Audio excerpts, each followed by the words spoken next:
Okay, guys. Hi again. It's Penny.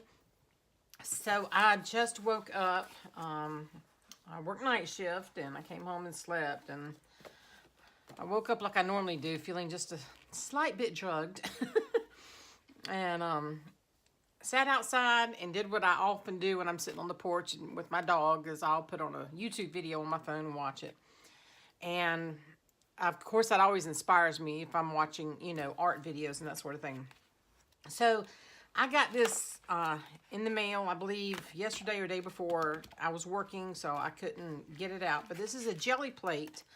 And if you're not familiar with a jelly plate, it's just a way to be able to layer paint and make textural marks in it and that kind of thing to make your own printed paper. It looks like it went through printing.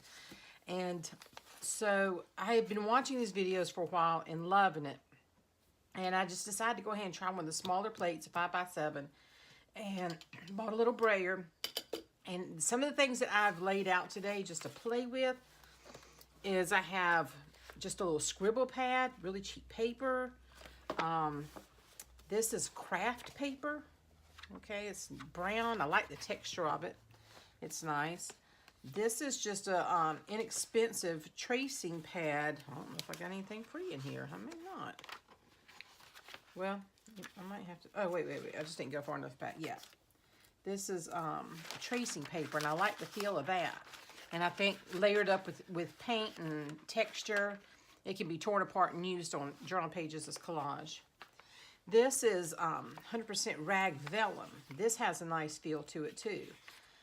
These are, just pads I had. This one looks like it's full, so I don't know. I must have gotten that one not too long ago.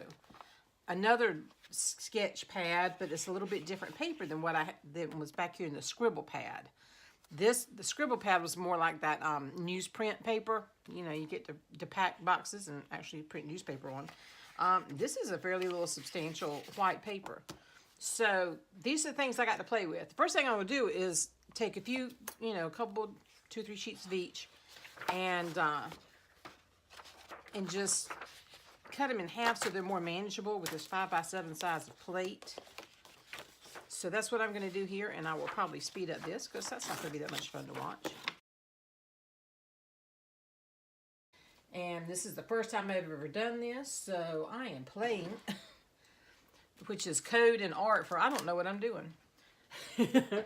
So I've just got like a number of different paints sitting out here. And from everything I've seen, it's going to take me a little bit to get this plate, number one, warmed up, and my brayer as well, to start pulling prints that I actually like. So it comes in a nice protective cover, and you want to hold on to this and store it this way so it stays fresh, doesn't dry out, all that happy stuff. Oh, can't wait to put my hands on this. Now, some people don't keep this. They'll just keep the plastic that comes on both sides if you've got a place nearby to put it. But I have such a small area, I am going to have to, store this. I'm not going to be using this every time I sit down to play. So, I think I'm just going to keep that one on. I don't know if you're supposed to, but that's what I want to do. So it doesn't grab all this kind of stuff, maybe. I don't know. We'll see. I'm a student like you. So from everything I've seen, the key to this is using small amounts of paint so that when you brayer it on this thing, the hair that's laying on my table, because I'm shedding. Can't blame my dogs when I do it, can I? So that when you brayer it, you have a nice, thin, even layer. And then at that point, you can either, lay down your paper and start pulling prints, or what I'm going to be doing is stamping into it, scratching into it, but being careful not to use anything like sharp, because you can make scratches into this gel plate, and they'll be there. All right, y'all ready? Oh, there's hair on my brayer. Well, we'll just call that texture, because obviously everybody in my house sheds.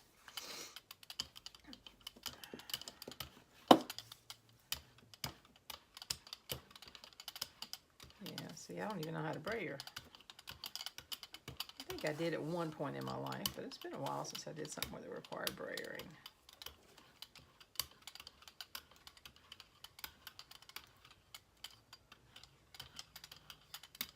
making marks in this, and I'm not sure why. This may be part of the breaking in process, but it's not going to be that big a deal because I am going to be putting something over this anyway. So I think I will do this. I'll put this on one side, do another one here, and then run my brayer off on a sheet of paper.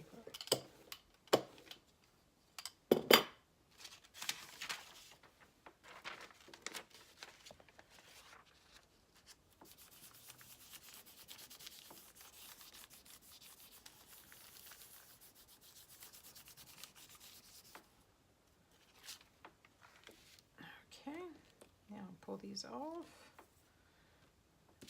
Turn them upside down on my table so I can get that off with another piece of paper.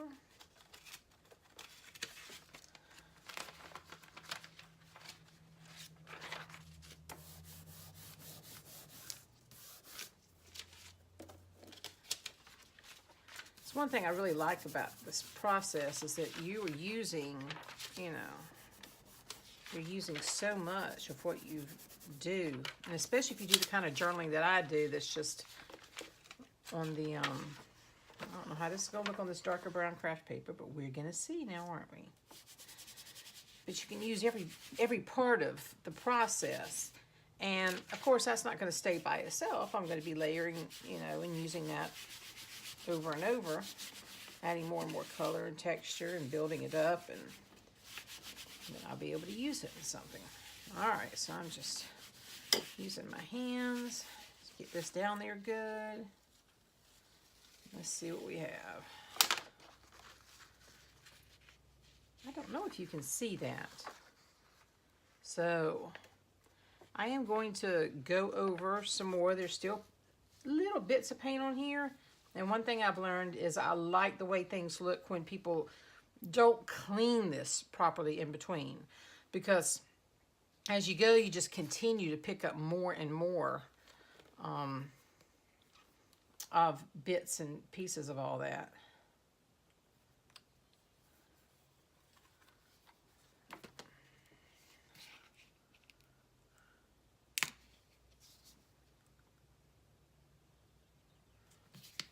don't want to get too much color down there. Let's see what's another.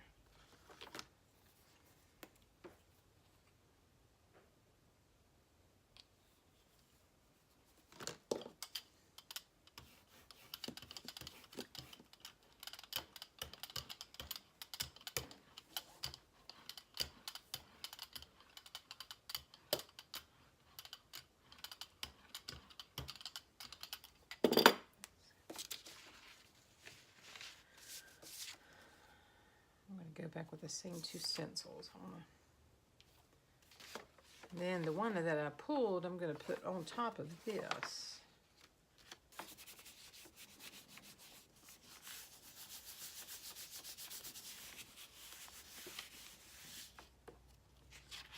Just see what I get. Ooh, I like that.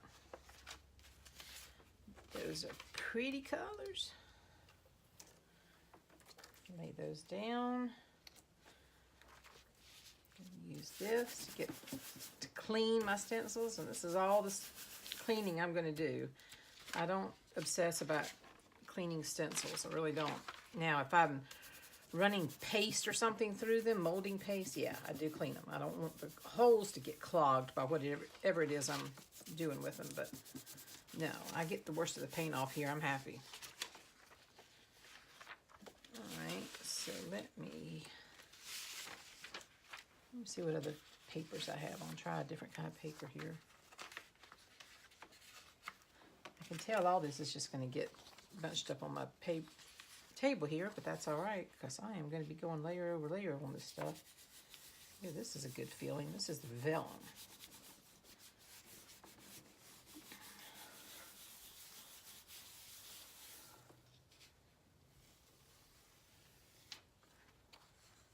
Oh, that's cool. Very subtle. I like that. So I'm going to do on top of this.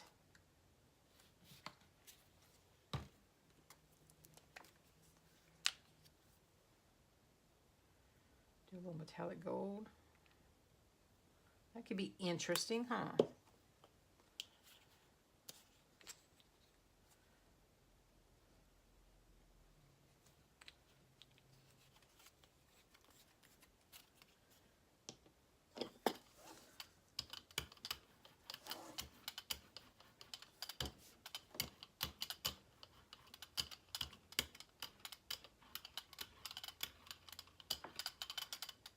Got a good bit of paint on this. So, as you can see, it's kind of pooling there. And I think I'm just going to have to break in this brayer because it is wanting to leave streaks, and I'm not wanting it to. So, let's see what I get. Just offload that.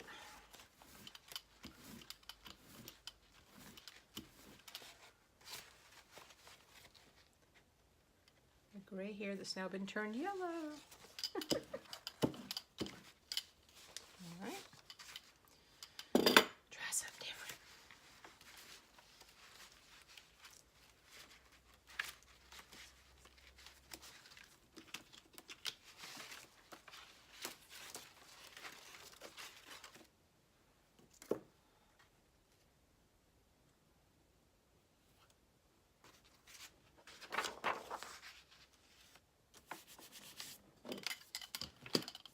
I've seen people brayer over it like this. I've seen people rub it. I'm going to see.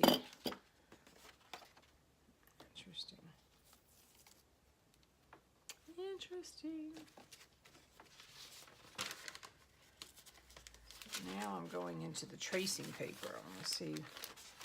Now this tracing paper has kind of a slick side and not slick side.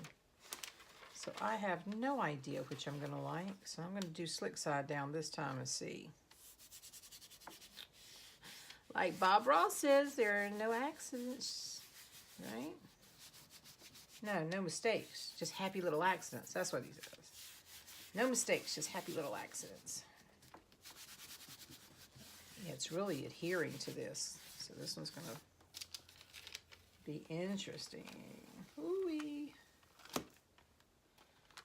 Oh yeah, it's light, so I don't know if you're seeing this, but I like that.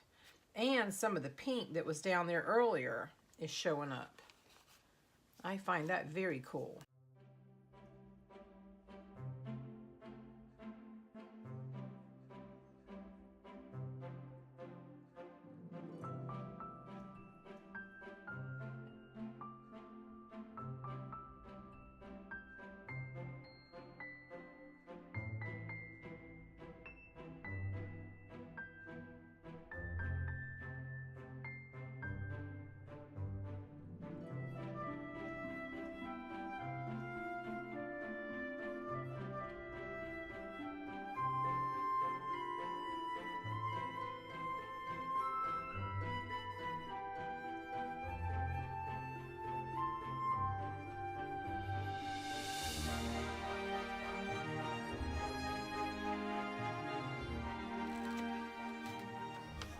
I'm going to leave that. I'm not going to print on that just yet. So now I want this to dry, but I think what I need to do is get some of the little couple of places that has a little bit too thick of paint to dry very carefully. Get that off. Then I'm going to put, this is the part of me that has a hard time. Let's see what I can do here. My brayer's getting a little better too than it did when I first started, isn't it? Nice. Now I'm going to get a piece of this craft paper for this. This is one that I've already done something on. Do I want to do that? Nope. I want to get a virgin one. You are not a virgin. Here we go. All right.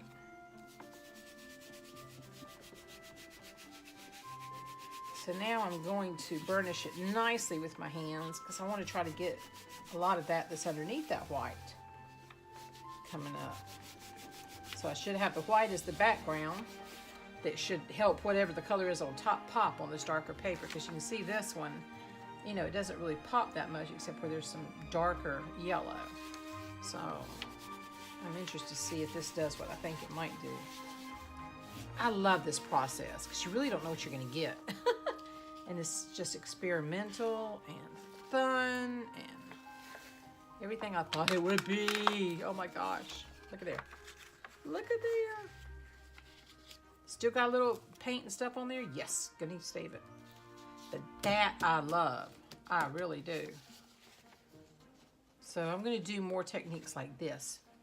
Playing with the background and then layering up. Not taking all of it off with the first. Just taking off through the stencil, removing it, drying it, and then putting a solid color on top.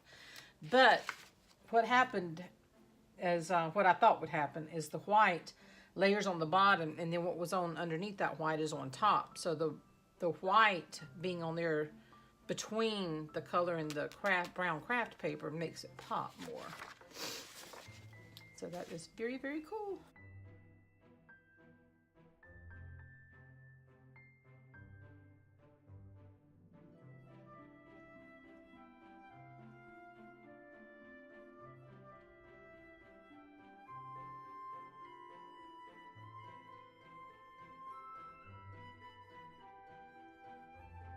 There's still, you know, room on here to go around and add more things. And of course, this one's just a scratch one, so I'm going to be doing something to these two more and more.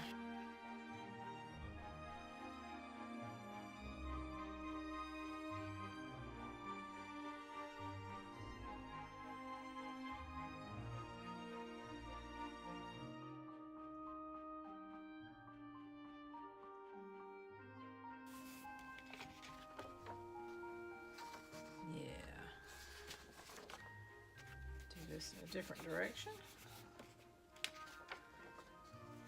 Oh, that's very nice. Let me try this purple. Now this is that cheap dollar store purple, and it is thin. Here's what I'm thinking. That might work well with jelly plating, because it's almost like, I don't know, the first day I used it, because I was wanting to try it out. I told you I'd try it out and let you know. It's not highly pigmented. It's a buck. What do you expect, right? So, but for something like this, it adds a nice, fine, thin layer.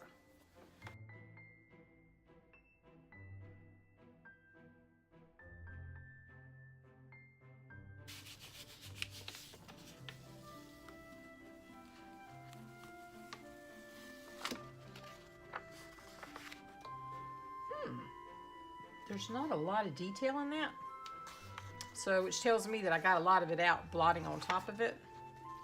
So I will probably go back in and add more detail, because that's just the kind of girl I am. Let me grab a few more paints over here.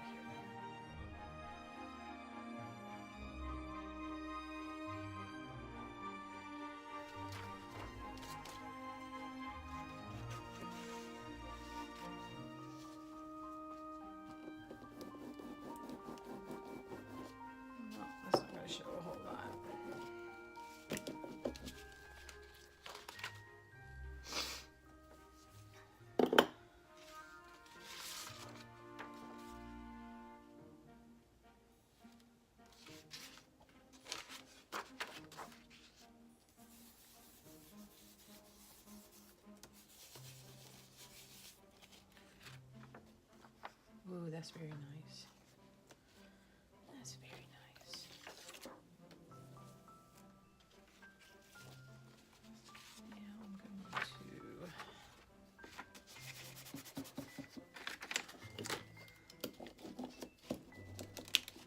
to see if I can get anything else off of here. No, just pretty much cleaning my stencil at this point. Not much paint left on my stencil, but it gives me a small color around the edges. Alright, so this one's drying. So I think I'll go over top of this with white. Something light. I'll think about it for a second.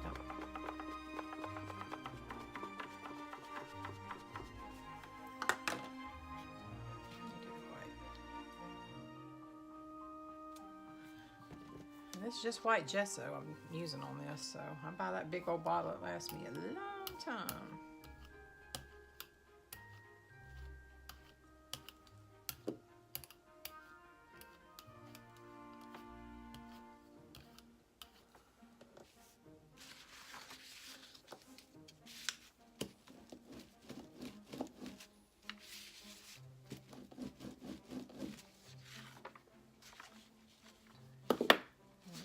Get a clean sheet of my craft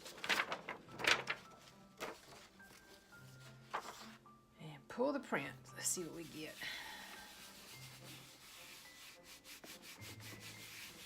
I'm hoping it's going to bring up more and more of those layers of paint that were left over and left over underneath this.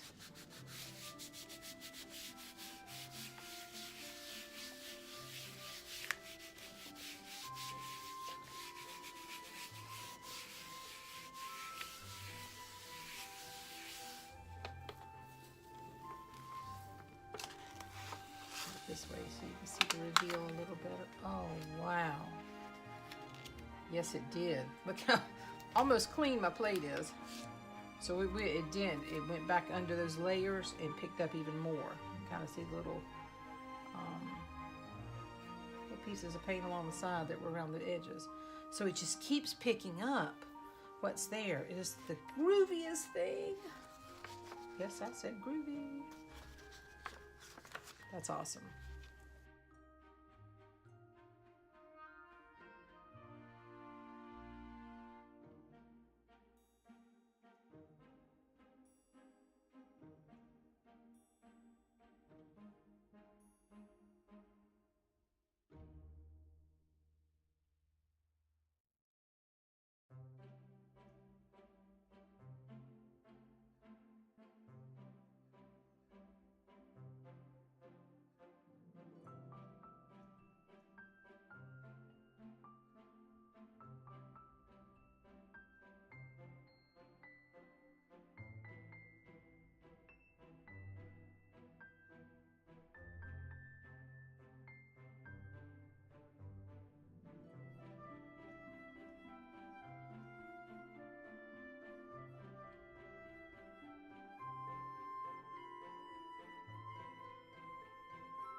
Yeah, look at there. I do like that. I do. All right, pull this off.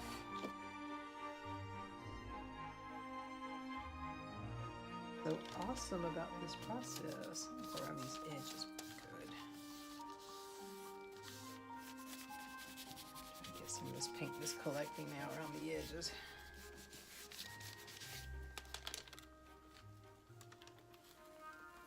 Ooh, I didn't wait too much longer. Just grabbing my paper.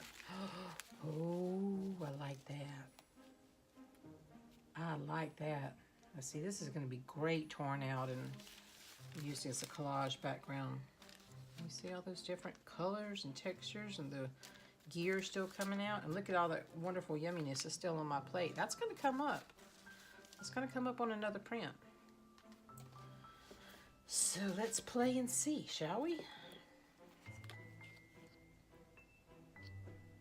Ooh, okay. Yeah. Instead of spreading it around, I'm going to put things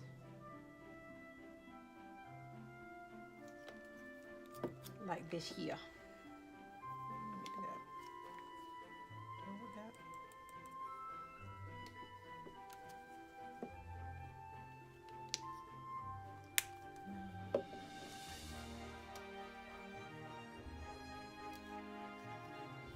All right, so let's see what we got here.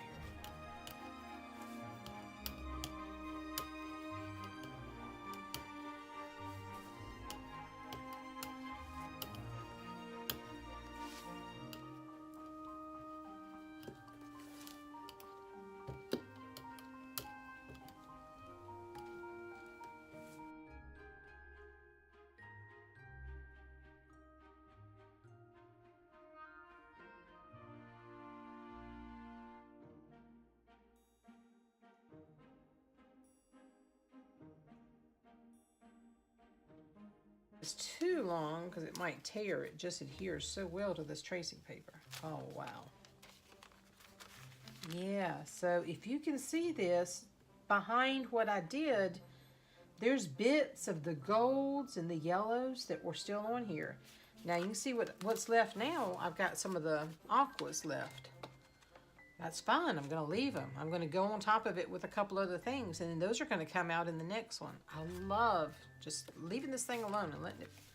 And I'm not going to clean it when I store it because these will come back off again.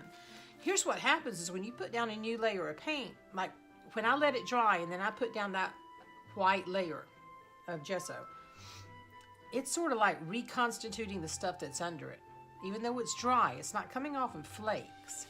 It's reconstituting it, and then when you press it down into it, it's pulling it all back up. Oh, it's so cool. That is beautiful. Some of these I'm not messing with anymore. I'm going to use them as they are. So let me start putting some more color on this little bad boy.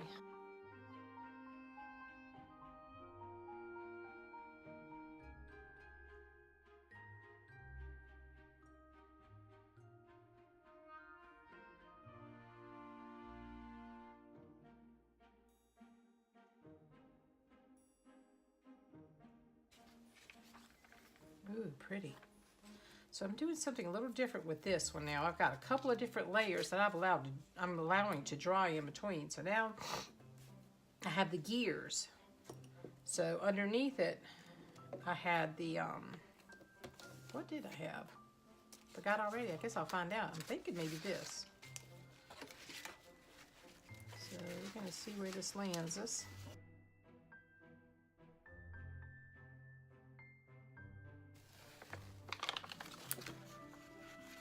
Yeah, see, you can see the different patterns through it. So I had one layer of my gear stencil, and then I had another layer that just had that repetitive pattern. I can't find it now. Oops, I gotta be careful. Tearing up stencil here. Yeah, this one. So I started off with this one. Then I let it dry, and then I did another layer of colors, and then I used the gears sheet for that, and then a white over top. Oh, that's really cool. All those colors. Really light things like that. Yes.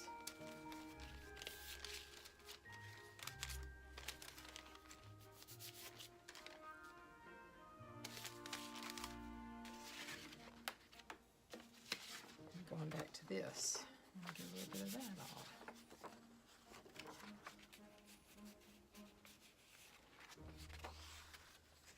Very cool.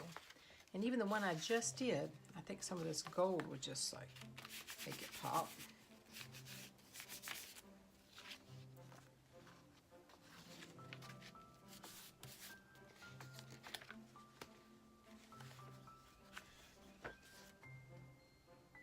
Yeah, I like all that. Even do a little bit of that. It's got some thick paint here I'm trying to get up.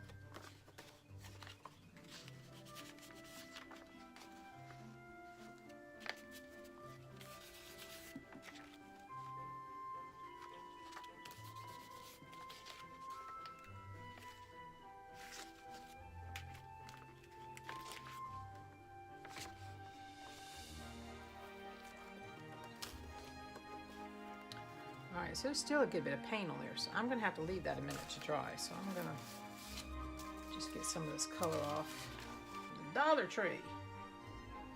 That's what I'm going to do.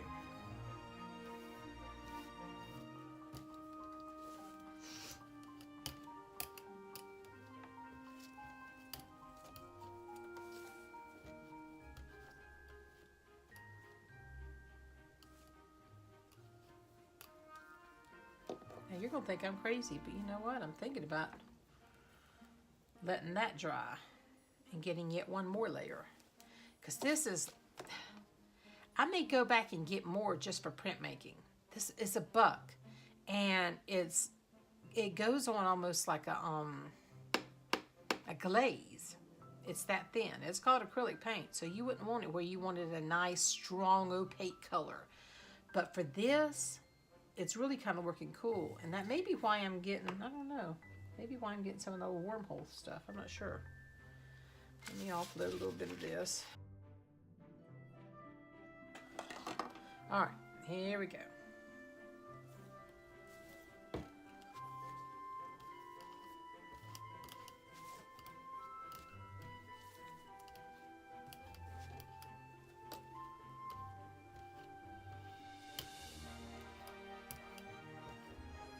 You get these layers of paint, then when you go over it with the brayer, it kind of wants to stick to the brayer. But you just can't let it.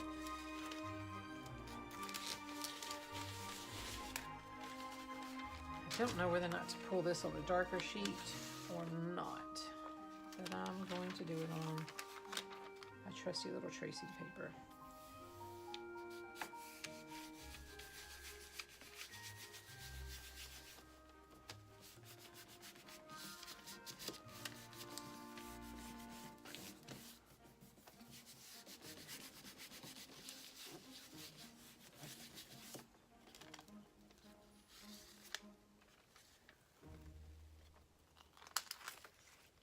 Ooh, now that is nice. And you see that dark purple is so thin, it makes this kind of lavender glaze. But underneath it, if you remember, I started off with the gear stencils and gold metallic and antique gold and some lighter color. I forget what the lighter, it might have just been white. That's what it was. So I had antique gold, gold metallic, and white on the first layer. And I did the stencil with the gears. Then I went over it with this kind of glazy, you know, purple medium from the Dollar Tree. And that's what gave me the lavender hue. And then I went over that with white. And look at there, it just kind of, that white just reconstitutes everything and it lets me pull a great print. And it's even got some nice bits around the edges for a more antique-y look. I like that. So I wanted to flip through and show you what I did in my, I don't know, I guess I've been at this about 2 hours, but my first jelly plate printing session. I learned a lot. Some things got muddy, some things yielded just amazing results that I wasn't expecting. There's a lot of surprising things when you're dealing with layers and you just keep going back and putting paint on your jelly plate and pulling. But some of my stencils, as you'll see, that I loved a lot. And I used them a good bit. I love the gears. So I'm just going to flip through these right quick. I'll just turn them this way. I love the different colors in that. So the things that you're seeing on top are actually the first layer on your jelly plate. And if you'll be patient and let it dry in between before you add that next layer, you'll get a more crisp, interesting look sometimes.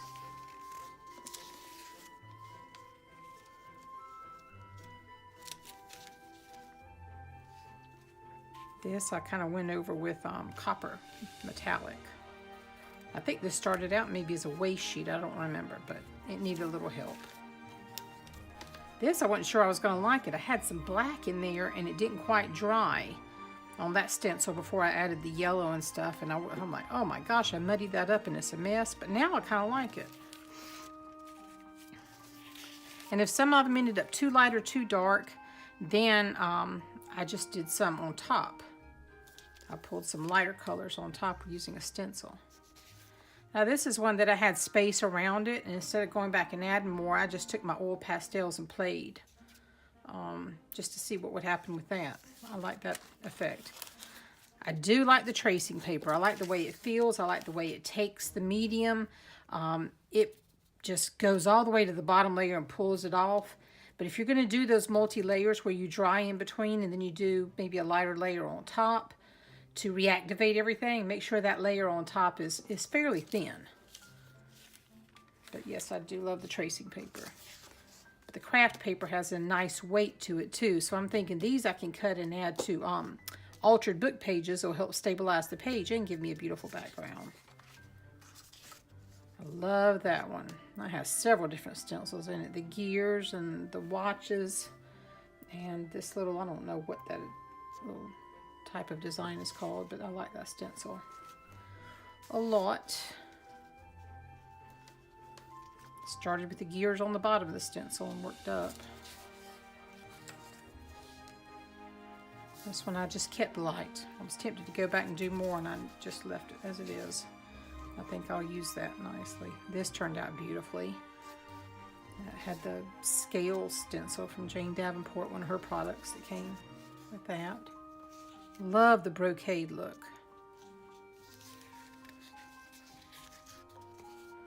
This I used the brocade, a copper over top of something, and then I went and pulled that off.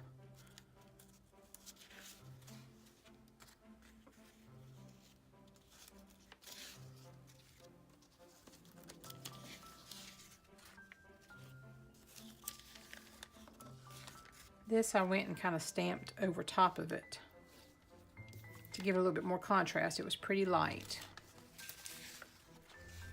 And this one I just did the thing where I put the stencil down on the paint and just rubbed it like that. I didn't do a background first or anything, or last. And there were so many colors within that on that plate that when I did that, I still got all this beautiful gradients of colors. Loved it. Lots of different stencils used there. This became kind of an offload plate, and then I started adding some stuff to it. It's great for a background.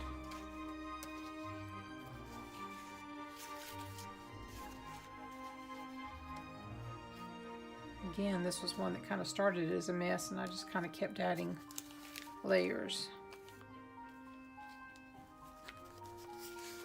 Just nice little backgrounds here. This one turned out really cool. The bottom layer had some metallics and the watch stencil. And I went over a couple more layers and let it dry in between. And my last layer had like a lighter blue, a turquoise blue, and a dark navy blue. And I brayered them to get this ombre effect. And then when I pulled it, that ended up being in the background. I love that one. I love the colors of this one. I pulled a little bit too hard, like left it a little bit too long or something, and it actually pulled off some of the paint that I had already put on this page. But that's all right. It's background stuff. I'll be tearing these and using them in my journals and artwork and stuff.